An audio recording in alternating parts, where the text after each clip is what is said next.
স্বার্থ ছাড়া এই পৃথিবীতে কেউ কাছে আসে না, বিনা স্বার্থে ভালোবাসে শুধুই আমার মা। 10 মাস 10 দিন গর্ভে ধারণ আর সারা জীবন কোলে পিঠে করে লালন। মা মানেই সন্তানের জন্য আরেকটা পৃথিবী, মা মানেই অনেকটা শাসন আর অফুরন্ত ভালোবাসা। মায়েরা এমনই হয়, নিজে না খেয়ে সন্তানের জন্য রেখে দেয়, নিজের সুখ বিসর্জন দিয়ে সন্তানকে সুখী রাখার চেষ্টা করে। মা কখনো ক্লান্ত হয় না, সন্তান এবং পরিবারের সুখের জন্য সারা জীবন কষ্ট করে যায়। মায়েরা কখনো মূর্খ হয় না, লেখাপড়া না জানা মাটাও সন্তানের জন্য সবচাইতে বড় শিক্ষক। বয়সের বারে নুয়ে পড়া মাটাও সন্তানের অসুখ হলে সারা রাত বিছানার পাশে বসে সেবা করতে ভুল করে না। নিজের প্রেশারের ওষুধ খেতে ভুলে গেলেও সন্তানের অসুখ হলে ঠিকই মনে করে 3 বেলা ওষুধ খাইয়ে দেয়।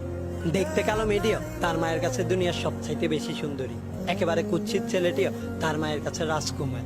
মা ছাড়া দুনিয়াটাই অন্ধকার। মা শুধু একটি শব্দ নয়, মা মানে একটি পৃথিবী। মা মানে এক অদম্য যোদ্ধা, যে পরিবারের উন্নতির জন্য দিনরাত যুদ্ধ করে যায়। মা শুধু মাই হয়, মায়ের তুলনা কারোর সাথে সম্ভব নয়। তাই তো উপরওয়ালার কাছে শুধু একটাই চাওয়া, ভালো থাকুক পৃথিবীর সকল মা। सुन मेरे खुदा मैं रहूं मैं चाहे ना, मेरी माँ का तू रखना ख्याल। मेरी माँ रहे सदा, मेरी एक ही दुआ।